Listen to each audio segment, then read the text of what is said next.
Assalamualaikum warahmatullahi wabarakatuh. A'udzu billahi minasyaitonir rajim. Bismillahirrahmanirrahim. Alhamdulillahi rabbil alamin. Wassalatu wassalamu ala asyrafil anbiya'i wal mursalin.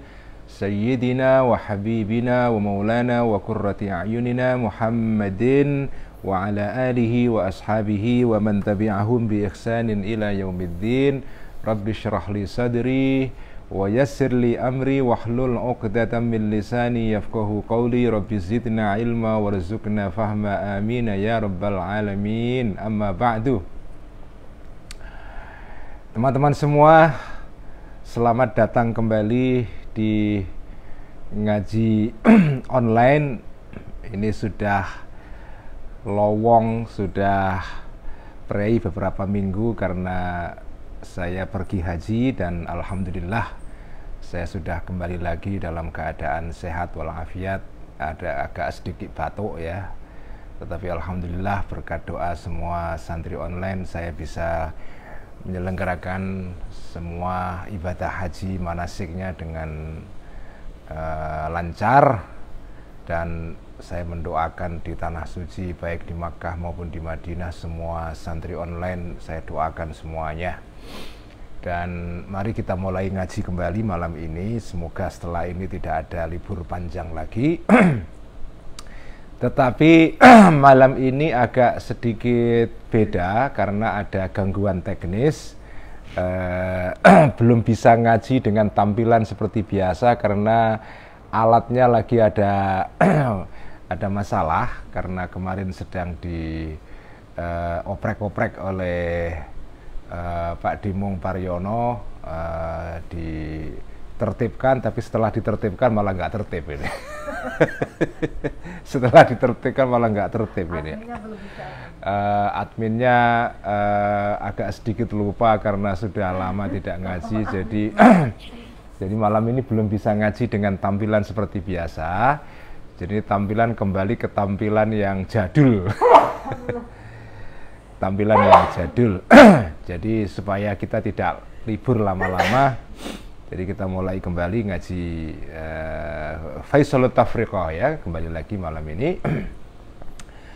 Dan seperti biasa, mari kita mulai ngaji kita dengan hadiah Al-Fatihah kepada junjungan kita Nabi besar Muhammad sallallahu alaihi wasallam, kepada para istri-istrinya, keluarganya, para sahabat tabi'in dan tabi'ut tabi'in, wabil khusus kepada sahibil Ikhya wa Faisalut Tafriqah Hujjatul Islam Abi Hamid Al-Ghazali qaddasallahu sirrahu wa nawwara dhariha wa andam barakati wa nafa'ana bi ulumih, kepada para pendiri jamiah Islam di Indonesia, terutama Jamiah Nahdlatul Ulama, wabil khusus Hadratus Syekh Mbah Hasyim Asy'ari, Mbah Wahid, Mbah Wahab Hasbullah, Mbah Bisi Sansuri, Kiai Khalil Bangkalan, Kiai As'ad, Kiai Wahid Hashim Gusdur, Kiai Abdullah Salam, Kiai Wahid, Kiai Sa'al Mahfuz, dan juga hadiah Al-Fatihah untuk ayah saya Kiai Abdullah Rifai, mak saya Nyai Salama, ibu saya Nyai Fatmah, untuk orang-orang tua kita, guru-guru kita, teman-teman kita semuanya. Lahum jami'an Al-Fatihah. A'udzu billahi minasyaitonir rajim. Bismillahirrahmanirrahim. Alhamdulillahi rabbil alamin. Ar-Rahmanir Rahim. Maliki yaumiddin. Iyyaka na'budu wa iyyaka nasta'in. Ihdinas siratal mustaqim. Siratal ladzina an'amta 'alaihim ghairil maghdubi 'alaihim waladdallin. Amin. Bismillahirrahmanirrahim. Qala al-muallif rahimahullahu ta'ala wa nafa'ana bihi wa bi'ulumihi fid dharaini amin. Rabbi yassir wa a'in. Faslun, halaman Faisalut Tafriqah halaman 72. Faslun fi tahriri qanunin lit ta'wili. Faslun ay hadza faslun, ini adalah fasal. Ini keterangan fi tahriri qanunin lit ta'wili, ini bukan dari Al-Ghazali, ini adalah judul yang dibikin sendiri oleh muhakkik kitab ini ya. Karena itu ditaruh dalam kurung ya. Fi tahriri qanunin, di dalam mengklarifikasi ya, menjelaskan, mengklarifikasi konun atau kaidah li takwili untuk takwil. Jadi kita sekarang masuk kepada kaidah untuk memahami kaidah untuk mentakwili sifat-sifat Allah itu, terutama sifat-sifat Allah yang mengandung tasyabuh, ya, mengandung makna-makna yang secara akal tidak bisa difahami sehingga harus ditakwili itu. Jadi ini adalah kaidah takwil di dalam sifat, ya, sifat-sifatnya Allah. Sebetulnya ini bukan hanya kaidah takwil dalam sifat, tetapi ini kaidah takwil secara umum. Jadi ini kira-kira apa ya? Ya metode takwil ala Al-Ghazali. Ya. Ya sebut saja kalau pakai bahasa yang agak kekinian gitu, ini adalah hermeneutikanya Al-Ghazali. Ya. Fasma, maka dengarkanlah al-ana sekarang qanun at-ta'wili, qanun tentang mentakwili ayat-ayat yang mutasyabihat.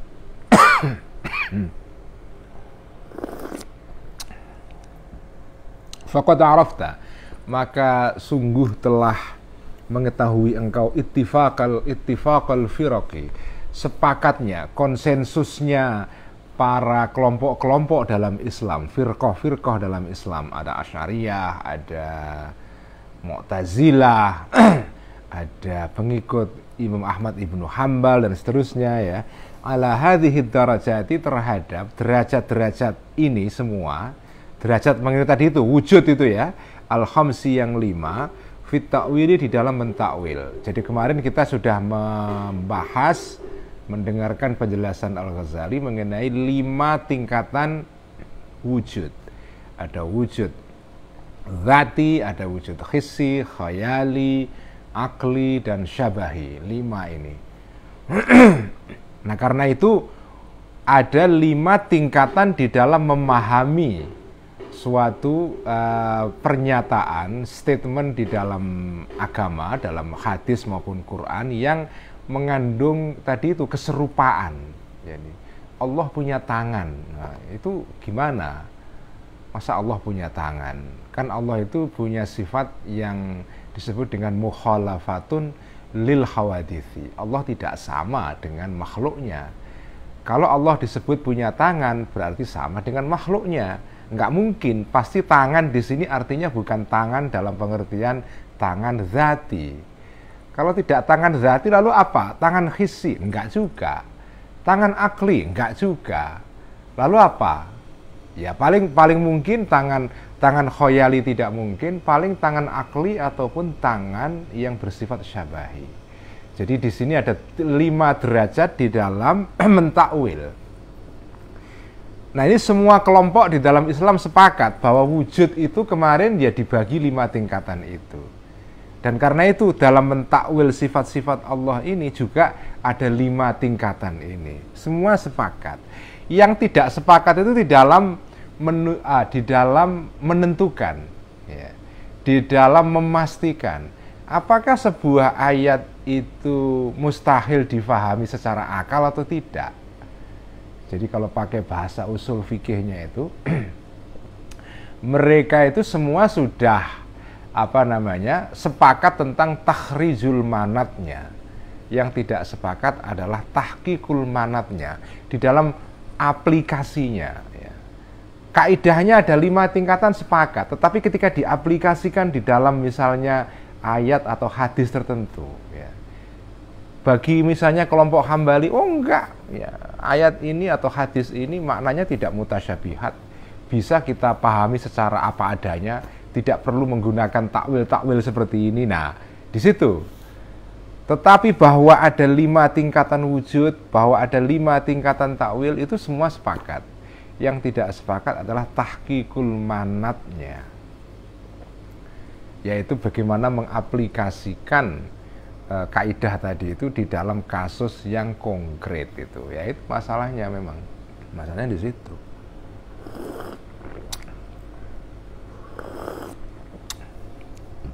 Wa anna kulla syai'in, dan mereka sepakat juga bahwa sesungguhnya setiap sesuatu atau semua sesuatu, semua hal min dzalika, dari 5 tadi itu, derajat yang 5 tadi itu, laisa min hayyizit takdzibi, tidak termasuk di dalam golongan, di dalam kandungan pembohongan. Artinya kalau kita memahami ayat atau hadis dengan menggunakan 5 jalan tadi itu tidak sama dengan atau tidak berarti kita itu takdzib ya. Kita menganggap bohong hadis ataupun ayat ya. Jadi kalau misalnya beginilah ya. Ada pernyataan dalam Al-Qur'an, yadullahi fawqa aydihim. Tangannya Allah di atas tangannya para makhluknya. Ya, atau di atas tangannya orang-orang atau para makhluk, orang-orangnya, an-nas ya. Nah, tangannya Allah ini kan tidak mungkin difahami secara zati, karena nggak mungkin Allah itu punya tangan dalam bentuk fisik. Ya. Tidak mungkin juga difahami tangan Allah ini sebagai wujud hissi, nggak bisa. Khayali, nggak bisa. Paling bisa difahami sebagai tangan akli ataupun syabahi. Tangan di sini bukan tangan bentuk tangan fisik, tetapi kekuasaan. Nah, ketika kita memahami tangannya Allah bukan sebagai tangan yang zati, tapi tangan sebagai tangan yang majazi, ya, bukan hakiki, yaitu tangan sebagai pengertiannya sebagai kekuasaan itu. Nah, ketika kita memahami ayat seperti itu tidak termasuk di dalam hayyizut takdzib. Tidak bisa kita dikatakan, oh kamu kalau begitu tidak percaya Allah punya tangan karena kamu takwil. Enggak. Mentakwil seperti itu tidak berarti bahwa kita ini takdzibul Quran. Kita menganggap Quran bohong. Enggak. Karena kita mencari jalan takwil supaya maknanya ini tidak melawan hukum akal. Karena Allah secara rasional, secara akal tidak mungkin punya tangan. Dan juga secara Quran juga sama. Allah itu laisa kamitslihi syai'un. Allah tidak sama dengan makhluknya. Wattafaqu, dan sepakat para ulama atau semua ulama dari kelompok-kelompok yang berbeda-beda tadi itu al-firaq aidan juga ala anna jawaza dzalika, bahwa mungkinnya takwil dengan 5 jalan tadi itu mauqufun, tergantung ala qiyamil burhani, atas adanya dalil, atas berdirinya dalil, tegaknya dalil, artinya adanya dalil. Dalil terhadap apa? Ala istihalatiz zahiri, terhadap muhalnya makna yang zahir. Makna zahirnya tangan, yadullah, tangan Allah itu ya tangan dalam bentuk tangan fisik itu makna zahirnya. Tapi kalau tangan dalam pengertian zahir itu kita pakai untuk memaknai ayat tadi itu, nggak mungkin. Mustahil itu. Karena mustahil secara akal, ada qiyamul burhan, ada dalil yang memustahilkan kita memaknai ayat ini dengan makna yang zahir ya. Ya, kita nggak bisa menggunakan makna zahir ini, harus dipakai makna yang tidak zahir, yang batin, yaitu makna majazi.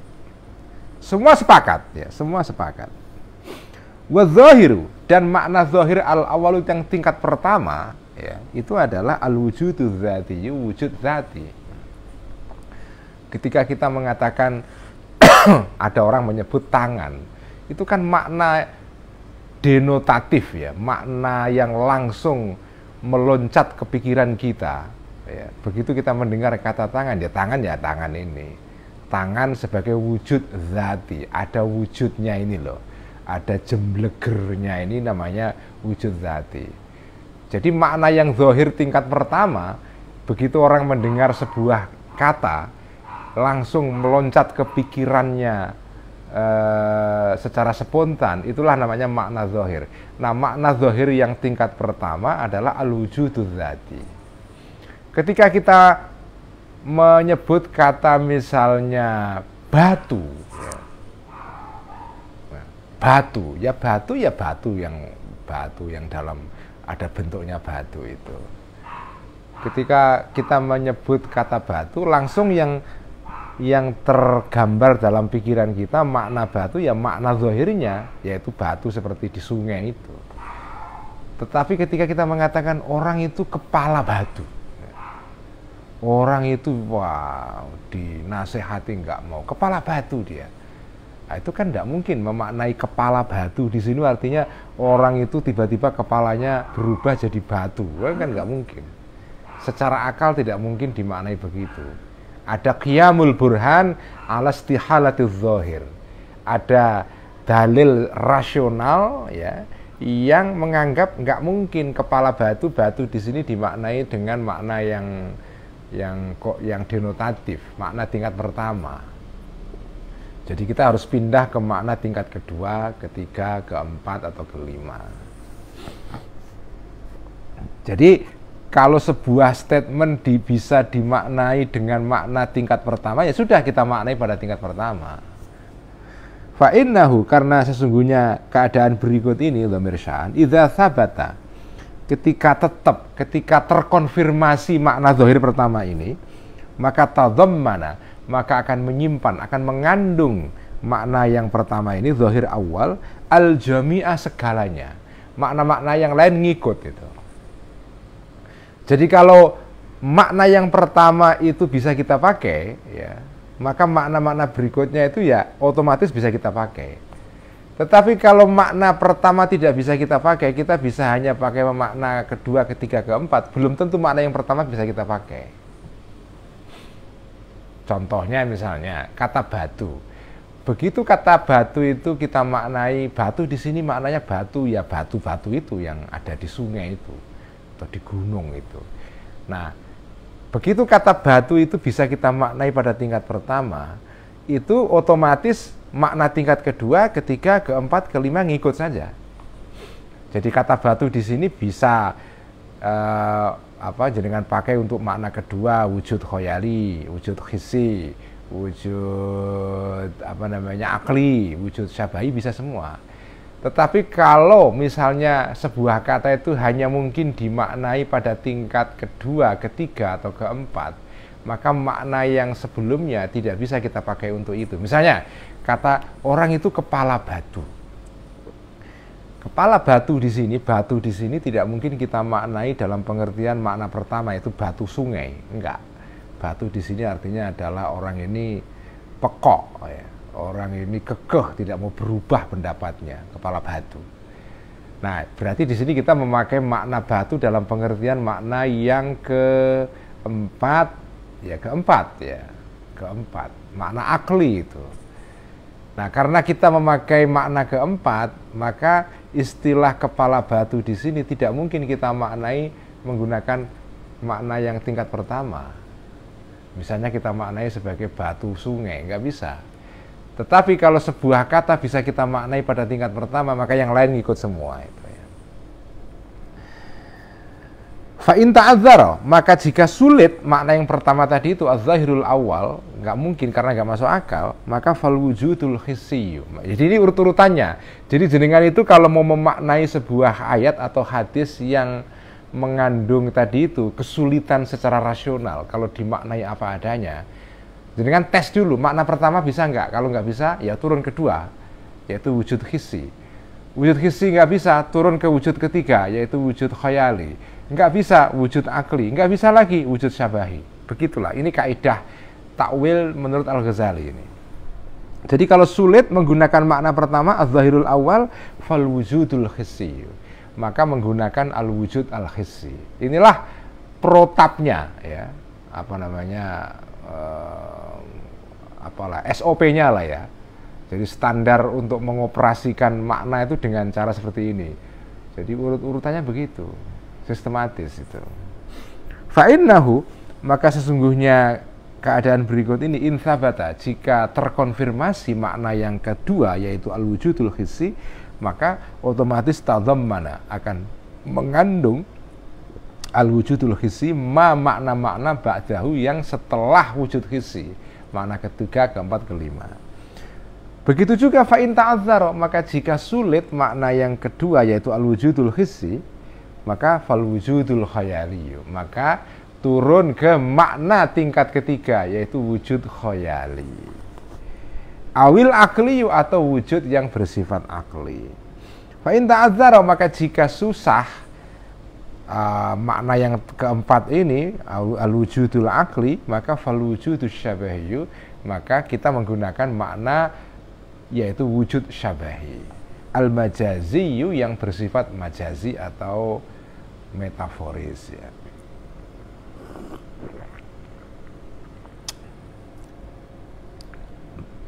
Nah, wala rukhsata, dan tidak ada keringanan, tidak ada diskon fil uduli untuk pindah antara jatin dari sebuah tingkatan makna, tingkatan semantik ya, ilama kepada tingkatan semantik dunaha yang setelahnya darajah tadi itu. Jadi kan nggak bisa pindah dari makna pertama langsung menuju makna kedua ya, nggak bisa, kecuali illa li daruratil burhani, kecuali karena adanya darurat, emergensi, keadaan mendesak berupa adanya burhan.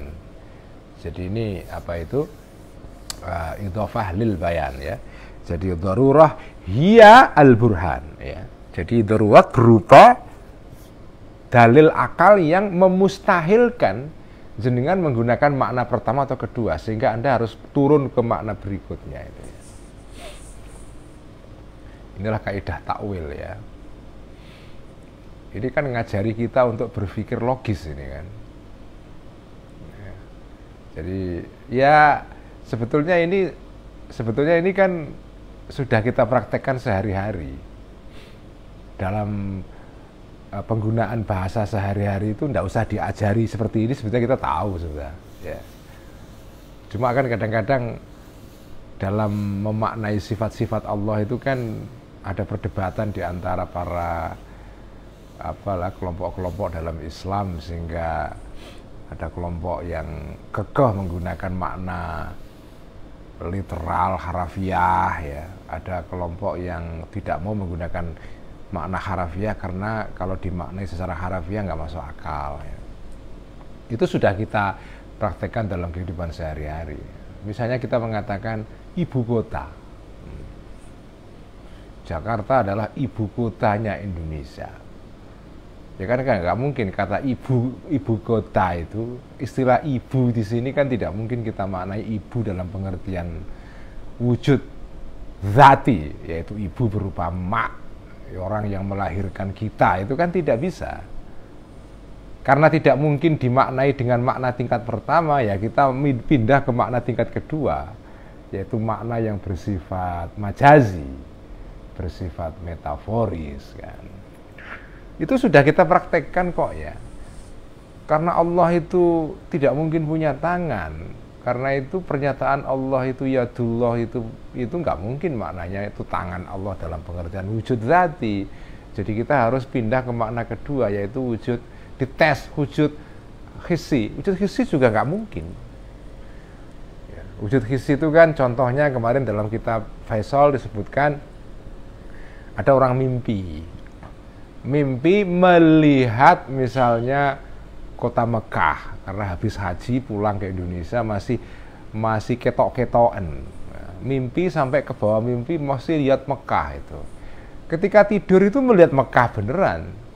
Tapi kan Mekah yang ada di dalam mimpi seseorang walaupun dilihat ya oleh orang yang mimpi, ada wujud hissinya, tapi kan tidak ada wujud zatinya. Begitu dia melek ya nggak ada Mekah di depan matanya. Itu namanya wujud hissi. Nah, ketika kita mendengar statement Allah punya tangan, tangannya Allah, dimaknai wujud zati tingkat pertama nggak mungkin. Wujud kedua hissi juga nggak mungkin. Nggak mungkin kita mimpi melihat tangannya Allah, kan nggak mungkin.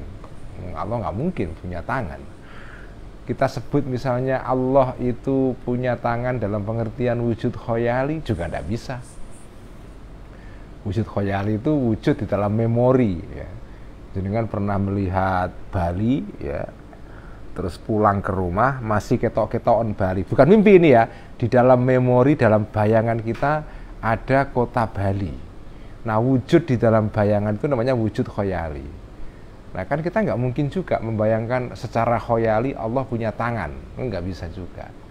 Paling kita turun ke makna tingkat keempat, yaitu wujud akli. Oh, maksudnya tangan di sini secara akal artinya ya kekuasaan gitu.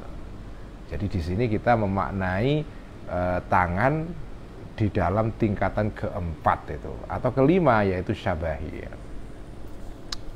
Jadi kita nggak boleh pindah dari satu level makna ke makna berikutnya kecuali kalau ada daruratul burhan.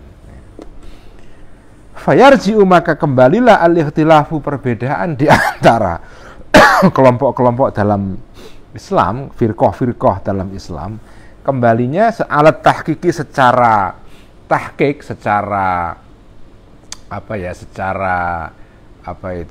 hakikatnya sesuatu, secara substansi ya. Secara tahqiq itu adalah ilal barohini, kepada burhan-burhan, kepada dalil-dalil rasional yang dipakai oleh masing-masing kelompok. Nah, di situ perbedaannya. Idh yaqulu, karena mengatakan al-Hambaliyu, seseorang yang mengikuti madhabnya Imam Ahmad ibnu Hambal. Ya. Ini kan dikatakan kemarin pengikutnya Imam Ahmad ibnu Hambal, orang-orang Hambali itu yang paling sedikit, paling minimal menggunakan takwil di antara seluruh kelompok-kelompok dalam Islam. Karena itu mereka disebut sebagai kelompok yang cenderung harafiah, ya, literalis gitu ya, literalis.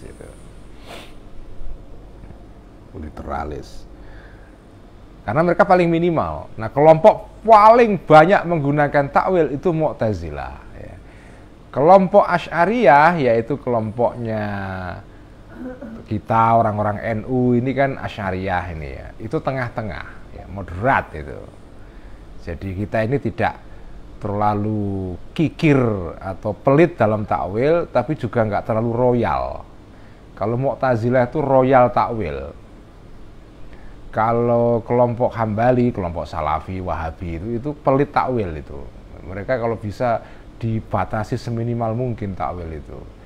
Karena kalau takwil dibuka nanti membuat orang jadi sembarangan mentakwil-takwil itu ya.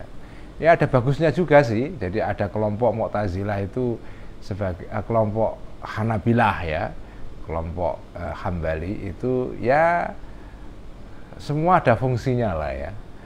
Itu ngingetin kita supaya orang-orang yang suka takwil itu nggak kebablasan ya. Tapi adanya kelompok Mu'tazilah itu juga ada gunanya. Karena kadang-kadang kita ini kalau terlalu pelit takwil kesulitan sendiri ya. Jadi kadang-kadang diperlukan juga kita diingatkan, kelompok Mu'tazilah ini membantu kita untuk mentakwil itu. Nah, kelompok tengah-tengah ini ya Asy'ariyah ya. Kelompok Asy'ariyah ini ya pengikutnya Imam Abul Hasan Al-Asy'ari ya. Ini sebetulnya substansi akidahnya itu akidahnya orang-orang Hambali. Bahkan Imam Al-Asy'ari sendiri mengatakan dalam beberapa kitabnya itu sebetulnya akidah beliau itu akidah orang salaf. Akidahnya Imam Ahmad ibnu Hambal. Cuma cara kita menjelaskan dan memberikan argumentasi kepada akidah ini menggunakan jalan yang rasional. Karena apa? Karena Imam Asy'ari dulunya itu mantan orang yang pernah ikut Mu'tazilah. Dia pandai sekali menggunakan dalil-dalil rasional. Jadi itu masih mempengaruhi cara beliau untuk menjelaskan beberapa poin dalam akidah yang mengandung ambiguitas ya, mengandung ketidakjelasan itu, tasyabuh ya. Atau mengandung makna-makna yang antropomorfis ya. Sifat-sifat Allah yang menyerupai manusia. Nah, itu ditakwil. Nah, itu kekuatan mazhab Asy'ari adalah di dalam menggunakan dalil-dalil yang bersifat rasional, burhan, untuk mendukung akidahnya orang salaf itu. Jadi bagi saya akidah Asy'ariyah ini akidah yang ya masuk akal ya. Jadi memenuhi kebutuhan manusia modern. Karena nggak mungkin manusia itu ditahan-tahan untuk tidak berpikir rasional, nggak bisa. Kalau kita itu sepenuhnya menggunakan pendekatan bila kaifa ya. Seperti metodenya orang-orang salaf dulu ya bagus ya, cuma kan peradaban manusia berkembang, kecerdasan manusia juga berkembang, bacaan manusia berkembang, nggak mungkin menahan menegasikan, menolak, menyangkal kebutuhan untuk berpikir rasional, menggunakan pendekatan rasional itu tidak mungkin, termasuk dalam bidang akidah ya. Karena itu jalan Imam Asy'ari bagi saya itu jalan tengah yang lebih moderat, masuk akal. Oke, secara substansi kita memakai akidahnya orang salaf. Apa itu akidahnya orang salaf? Akidahnya para ulama-ulama salaf adalah itsbatus sifat ya. Menetapkan sifat, artinya kita mengakui bahwa Allah punya sifat. Allah itu zat yang punya sifat ya. Karena ada kelompok yang menolak sifat-sifatnya Allah sama sekali, yaitu orang-orang Mu'tazilah ya.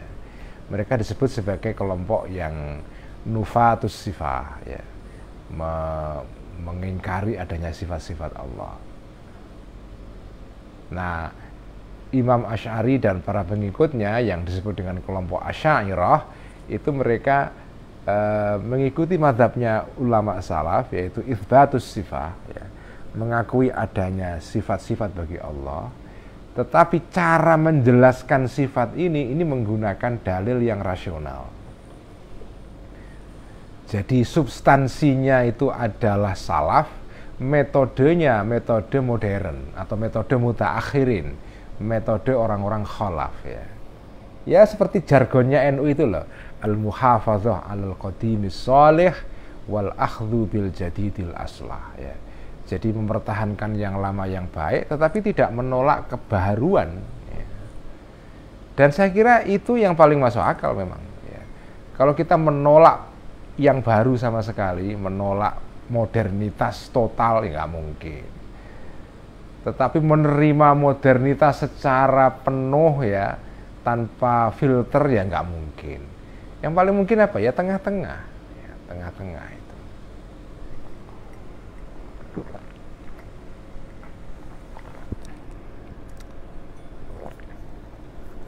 Jadi idh yaqulu, karena mengatakan alhamdulillah orang-orang yang mengikuti Imam Ahmad ibnu Hanbal, apa mereka mengatakan? La burhana, tidak ada dalil ya, ala istihalati ikhtisasil bari, terhadap muhalnya dikhususkannya atau terkhususkannya Allah al-Bari, Allah yang Maha Pencipta, dikhususi dengan apa? Biji hati faukin, dengan dengan arah atas ya. Biji hati faukin, bacanya faukin karena di sini atas itu dalam pengertian umum. Tapi kalau atas dalam pengertian atas tertentu, maka fauku bacanya secara mabni ya, dom. Tetapi karena maknanya di sini atas secara umum ya, maka dia di i'rabi, dia mu'rab ya. Mu'rab dan munsharif. Biji hati faukin, dengan arah atas. Jadi menurut, kan Allah itu digambarkan dalam Al-Quran ya, istawa 'alal 'arsy. Allah itu berada di atas singgasana. Ala, kata ala, preposisi atau kata depan ala, itu dalam bahasa Arab artinya menunjukkan al-isti'la atau al-ulu ya. Jadi Allah berada ala, di atas. Nah, kata benda huruf jar ala dalam bahasa Arab itu maknanya adalah al-isti'la wal ulu, menunjukkan makna di atas. Allah di atas singgasana. Kalau dikatakan Allah di atas singgasana, berarti Allah itu di sebuah tempat.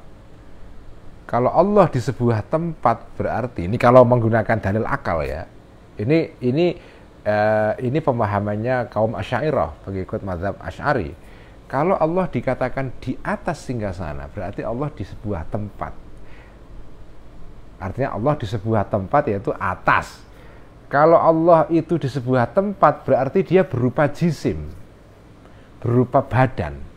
Karena sesuatu itu bisa disebut sebagai di atas, di bawah, di kiri, di kanan, ya, depan, belakang, itu kalau dia mempunyai badan. Dia mutahayyiz, dia menempati suatu ruang, itu namanya mutahayyiz, ya. Badan itu mutahayyiz, setiap benda yang ada fisiknya itu mutahayyiz. Mutahayyiz artinya adalah taking a space, ya. Dia memiliki tempat. Misalnya handphone, ini ada barangnya. Dia menempati sebuah tempat sesuai dengan ukuran barang ini. Dia punya hayyiz, bahasa Arabnya itu hayyizun. Hayyiz artinya adalah ruang yang ditempati oleh suatu benda sesuai dengan ukuran benda itu. Itu namanya hayyizun. Nah, benda yang punya hayyiz itu dia punya dimensi arah itu, atas, bawah, kiri, kanan, depan, belakang itu, ya.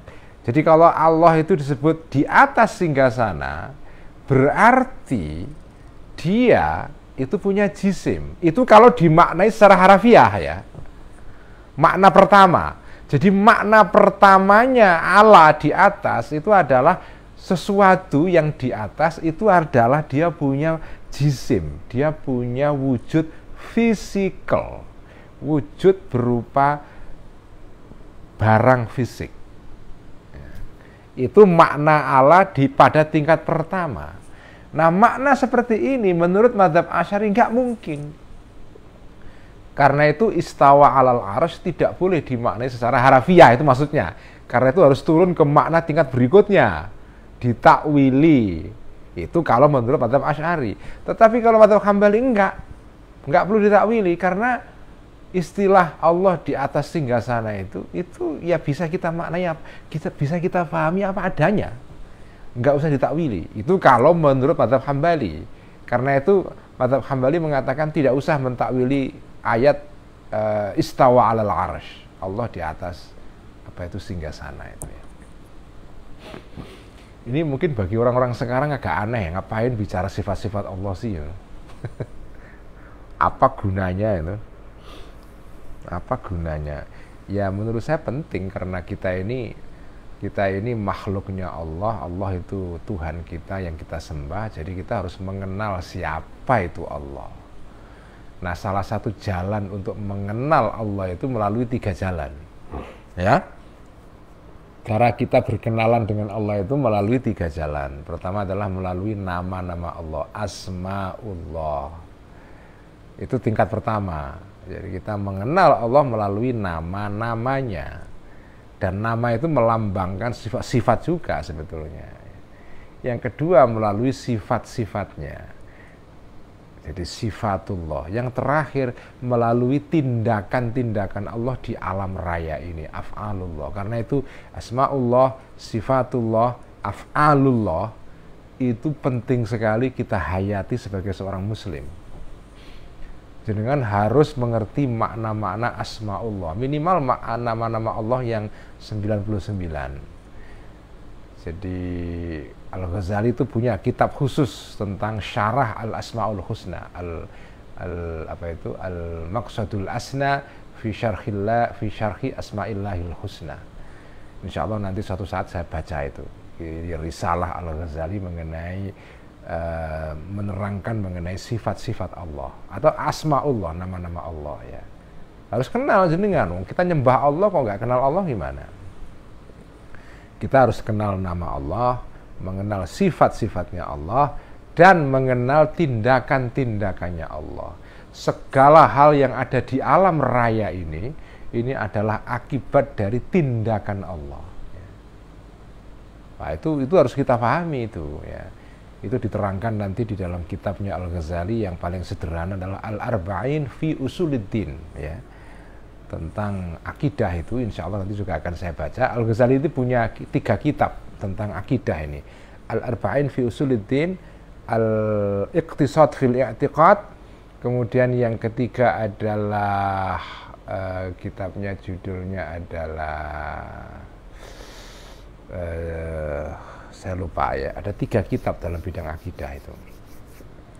nanti semua saya akan baca. Mungkin akan saya mulai dulu dengan Al-Iqtisad fil I'tiqad, itu yang keterangan mengenai akidah Asy'ariyah di dalam perspektif Ghazalian, Al-Ghazali ya, yang agak lengkap itu. Insya Allah nanti akan saya baca kitab itu juga, sehingga kita bisa memahami benar-benar bagaimana akidah Asy'ariyah ya, yang kita ikuti, karena mayoritas umat Islam di seluruh dunia saat ini itu masyarakat Sunni. Jadi dunia Islam itu terbagi dua, ada Sunni, ada Syiah ya.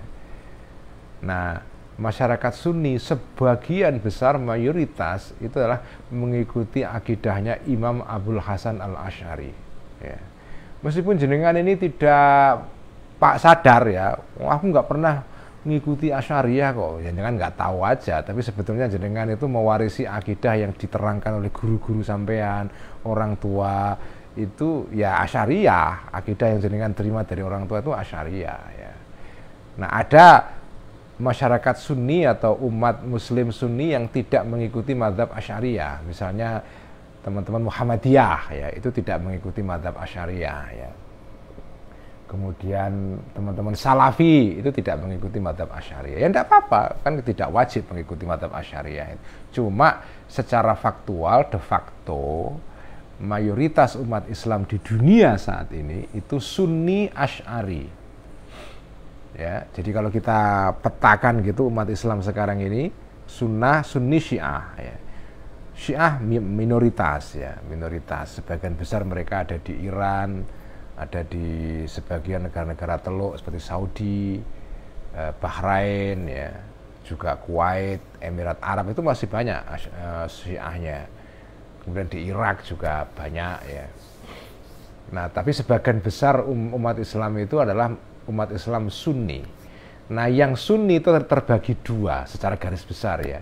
Ada Sunni yang mengikuti mazhab Asy'ariyah, ada Sunni yang mengikuti mazhab Maturidiyah. Nah, ini Asy'ariyah Maturidiyah ini sebetulnya hampir sama. Bedanya adalah kalau umat Islam yang mengikuti mazhab Asy'ariyah itu biasanya mazhab fikihnya itu mengikuti mazhab Syafi'i atau Maliki.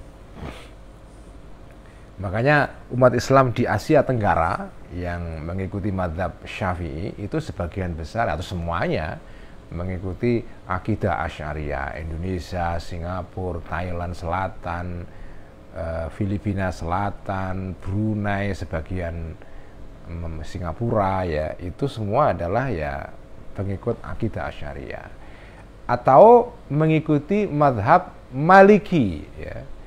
Makanya umat Islam yang mengikuti mazhab Maliki yang umumnya ada di Afrika ya, itu mereka mengikuti akidah Asy'ariyah. Jadi yang mengikuti akidah Asy'ariyah ini dua, mazhab Maliki, mazhab Syafi'i. Secara geografis itu ada di Asia Tenggara, sebagian daerah Mesir dan Syria, kemudian daerah Afrika ya, Syafi'i Maliki ini. Nah, yang mengikuti mazhab Hanafi umumnya mengikuti akidah Maturidiyah. Nah, akidah Maturidiyah dengan Asy'ariyah itu mirip sebetulnya, cuma ada perbedaan dalam beberapa pemahaman mengenai masalah akidah ya.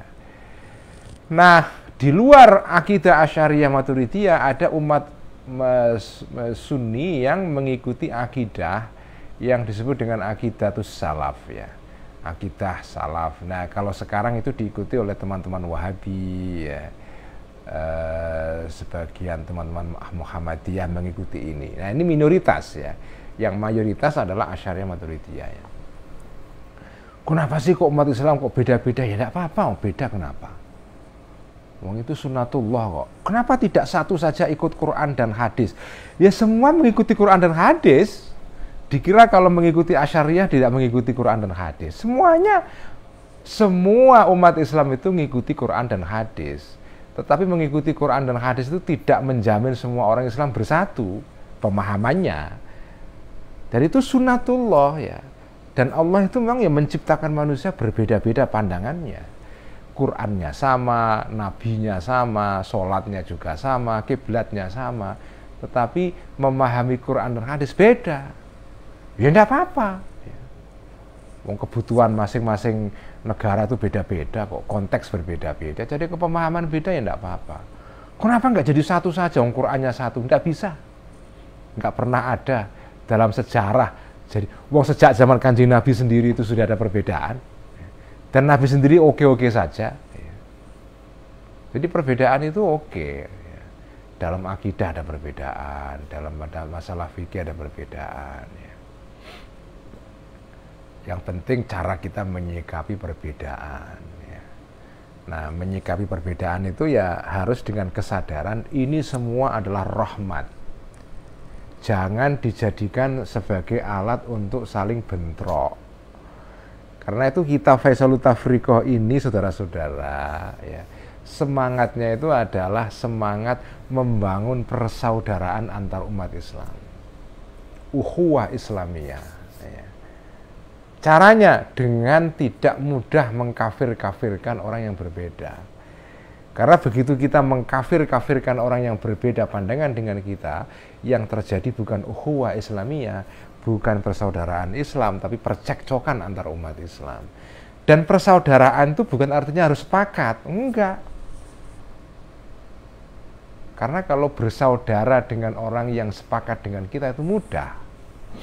Yang jadi tantangan itu kan bersaudara dengan orang yang beda dengan kita. Itu baru keren. Kalau bersaudara dengan orang yang sama-sama orang Jawa, sama-sama Jawa dari Jawa Tengah, ya gampang itu, nggak ada tantangan itu. Ya. Tapi kalau bersaudara dengan orang yang beda agama, atau beda madhab, beda suku, beda negara, nah itu di situ baru ada unsur kekerenan di situ. Nah, kalau semua bersaudara dengan orang yang dari segi apapun sama dengan kita, ya mudah banget. Anak SD juga bisa itu kalau kata orang Betawi kan, anak SD juga bisa kalau begitu kan. Yang jadi tantangan adalah bersaudara dengan orang yang berbeda. Di situ baru keren itu. Jadi semangat kitab ini sebetulnya kitab persaudaraan antar umat Islam, walaupun beda-beda pandangannya. Walaupun yang satu menggunakan pendekatan wujud zati, bersaudara dengan yang menggunakan pendekatan takwil wujud hissi, khoyali, akli, syabahi, bersatu gitu ya. Bersatu.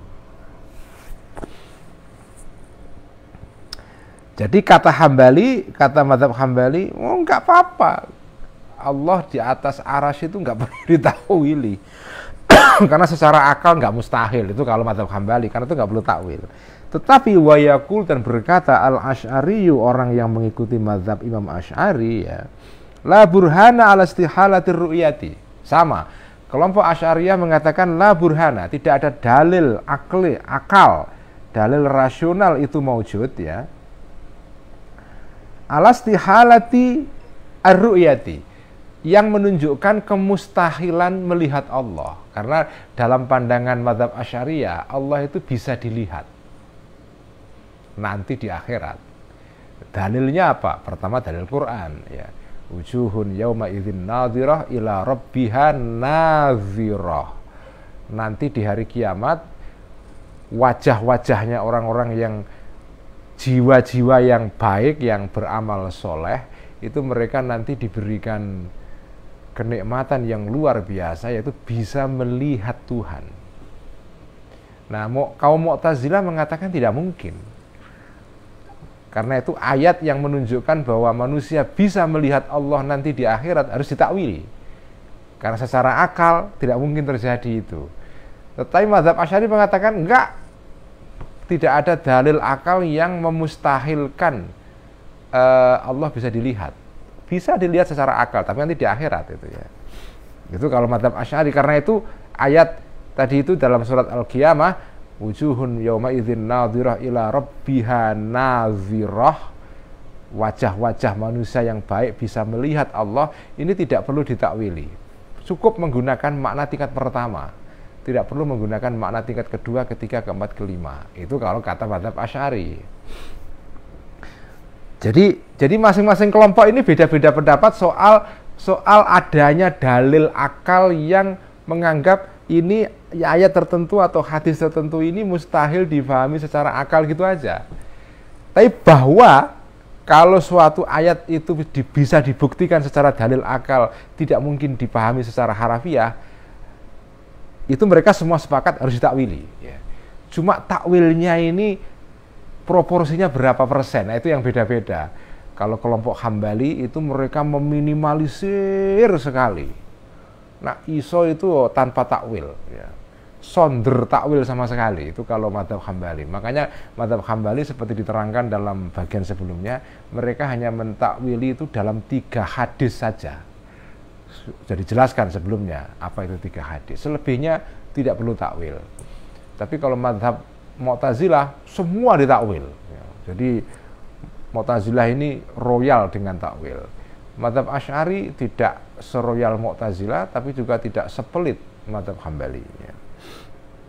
Wa ka'anna kulla wahidin, dan seolah-olah masing-masing dari kelompok-kelompok ini la yartadi, tidak ridho, tidak terima, tidak puas ya, terhadap dalil, terhadap pendapat zakaro yang menyebutkan hu kepada ma al-khosmu, musuhnya, lawannya.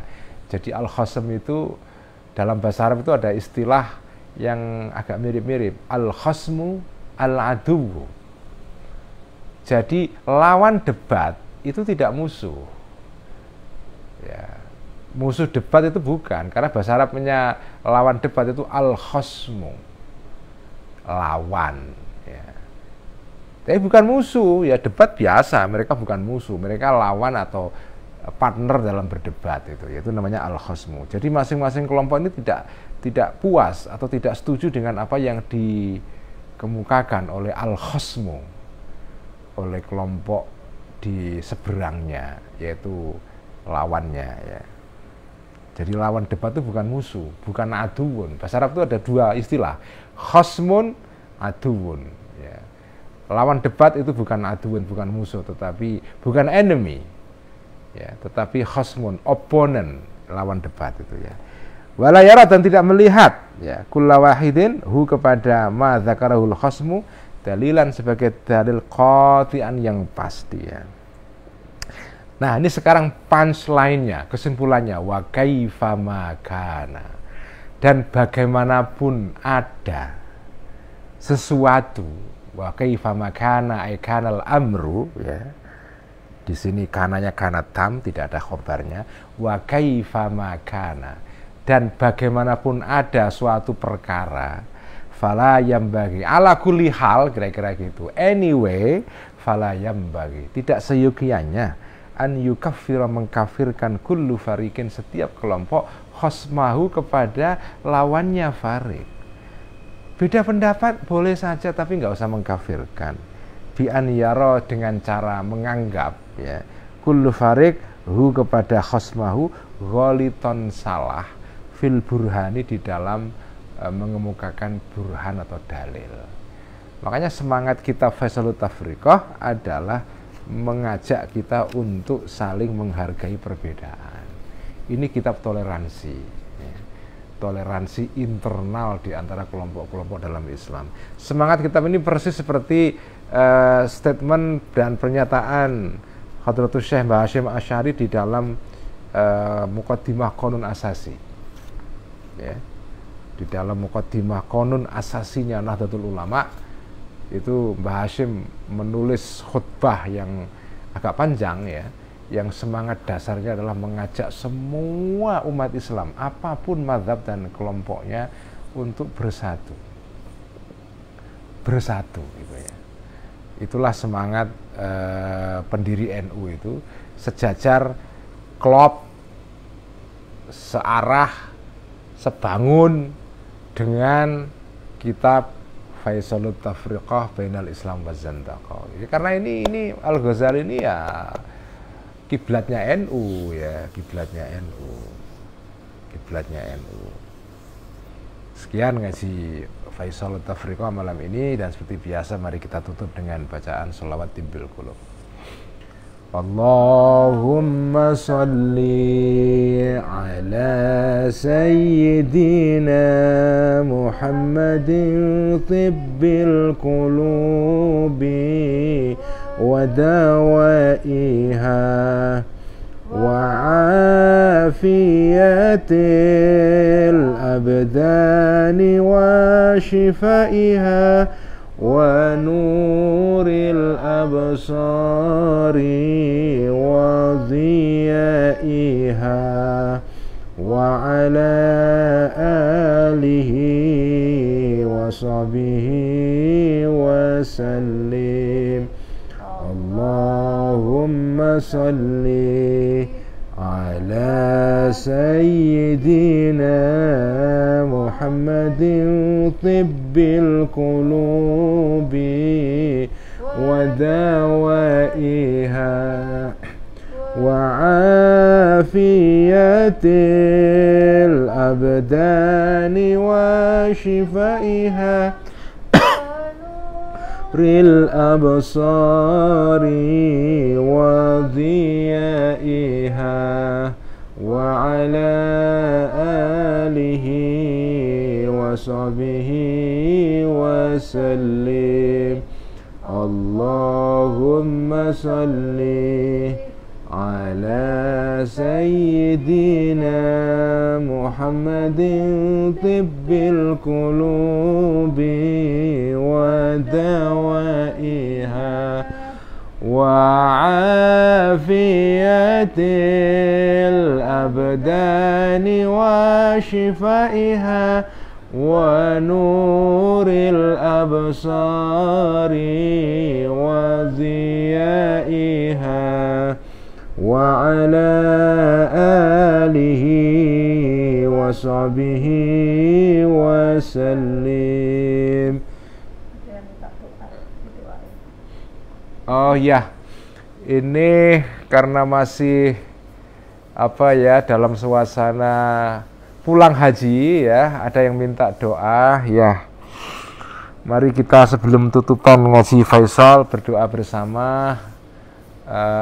Pertama-tama tentu supaya kita semua mendapatkan kemudahan, keberkahan dalam hidup ini, dan semoga semua santri-santri online suatu saat bisa ziarah ke Masjidil Haram, bisa haji, bisa ziarah ke makam Kanjeng Nabi Muhammad SAW, dan semoga semua bisa dimudahkan jalannya untuk ziarah Masjidil Haram dan Masjid Nabawi. Al-Fatihah. A'udzu billahi minasyaitonir rajim. Bismillahirrahmanirrahim. Alhamdulillahirabbil alamin arrahmanir rahim maliki yaumiddin. Iyyaka na'budu wa iyyaka nasta'in. Ihdinas siratal mustaqim. Siratal ladzina an'amta 'alaihim ghairil maghdubi 'alaihim waladdallin. Amin. A'udzu billahi minasyaitonir rajim. Bismillahirrahmanirrahim. Alhamdulillahirabbil alamin hamdan yuwafi ni'amahu wa yukafi mazidah. Ya rabbana lakal hamdu kama yanbaghi li jalali wajhikal karim wa 'azimi sultanik. Allahumma salli wa sallim ala sayyidina Muhammadin sallallahu wa salaman tunjina bihima min jamil ahwali wal afat wa taqdi lana bihima jami'al hajat wa tutahhiruna bihima min jami' saytarfa'una bihima indaka ala darajat wa tuballighuna bihima aqsal ghayat min jamil khairati fil hayati wa ba'dal mamat. Allahumma rabbana zalamna anfusana wa illam taghfir lana wa tarhamna lanakunanna minal khasirin faghfir lana warhamna ya rahman ya rahim. Allahumma ighfir lana wa liwalidina warhamhum kama rabbawna shighara. Allahumma ya Allah urzuqna ziyarata Al-Baitul Haram, ziyarata Al-Ka'bah Al-Musharrafah ya Allah.